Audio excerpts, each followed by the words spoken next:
Hello and welcome to Baby Reviews. Today we have a little re-review going on.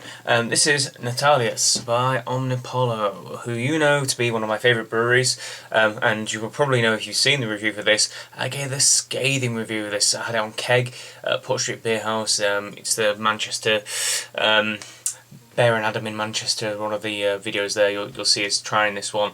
Both weren't hugely fond of it, me in particular, because it's an adjunct beer, this essentially. They brewed it with rice and corn, which is absolutely fine. That's what they were going for.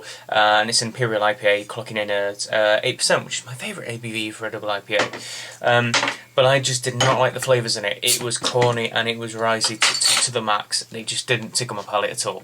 But we got a bottle of it, and I thought I'd give it a re-review, give it a try. I really like Omnipollo and I love what they do. So you know, you're not going to like everything by your favourite breweries, but I would like to give it another try because it's an interesting beer. Totally not for me, or at least it wasn't when I had it on Keg. So I thought I'd get a bowl and we'll see what we have.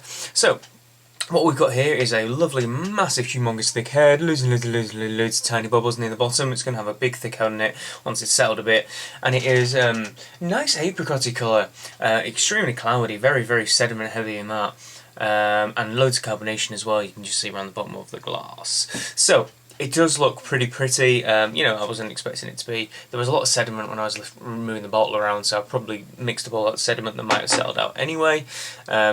But yeah, it looks pretty in the glass. It does. So let's go in for a nose. Let's get a good smell on this fellow. Oh man.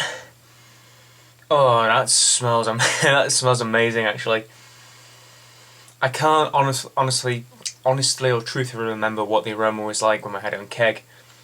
But this is like, oh, this is so gorgeous. It is the freshest grapefruit aroma I've ever smelled. Well, you know, I've smelled some good beers in my time. But there's a hint of tropical in there too. Good pungent hit of citrus, really. I'd like to say there's a bit of that dank weediness in it too. A bit of the marijuana. But it's super citral, grapefruit. There's a hint of tropical note. There's this little bit of dankness to it. And it smells like an absolute hot monster. It really does. Aroma, looks, top marks. Absolutely smells beautiful, looks great. So cheers everyone, let's see what it tastes like.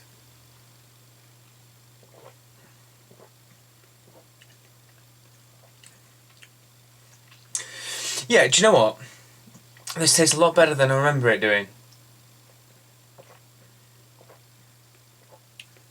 Despite the use of rice and corn in it, there's a nice kind of... it has got medium body, I'd say. It has a little bit of chunk to it. It's not completely light and watery like you might expect from an adjunct made beer. The initial kind of hit is a little bit of sweetness. And then I'm getting that lovely hot bitterness across the tongue and this bouquet of citrus and floral notes. Particularly grapefruit, nice pink grapefruit flavours. Then it gets very bitter on the sides of the tongue and dries up a lot. And again, almost kind of like biting into a grapefruit, I'm getting the same sort of sensation in the mouth, that sweetness, that juiciness on that harrowing kind of bite and pithiness to it. It doesn't particularly feel like it's an 8%er. It's not like... No, it has a punch of flavour. Sorry, I should say it has a punch of flavour, but it's not burningly 8%. Ooh, it's alcoholic.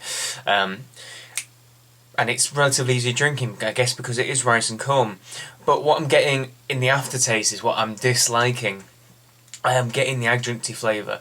It is not for me, this adjunct, this rice and corn flavour. It is just an unusual flavour. The aftertaste is just odd. It kind of borders on being a little bit trashy. It makes it sound really attractive, I suppose. But I don't know how best to describe it. It tastes kind of slightly nutty, but off and bitter and burnt and cardboardy. It must be the flavour of the adjuncts, this rice and corn flavour, the leftover flavours from it.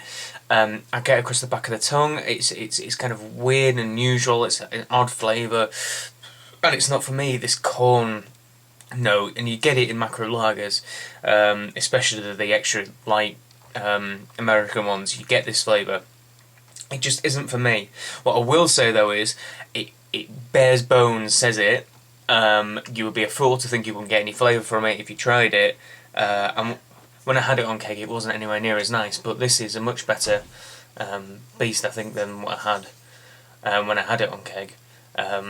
Seems to have just got the flavours and aromas better in it than I seem to remember. And we'll leave it at that. I'd give it a better score this time round for sure. I can't remember what I gave it before, but I'd give it probably well, I've tried it again, so I guess I have to knock it up to a 7 out of 10 by my scoring regimen. Flavours are brilliant, aroma's great, it looks great. Not liking that corny note, but hey, I came back for another try, and surely that's what beer's about sometimes. So there you go. Please like, favourite, comment, and subscribe. And until the next beer review, cheers.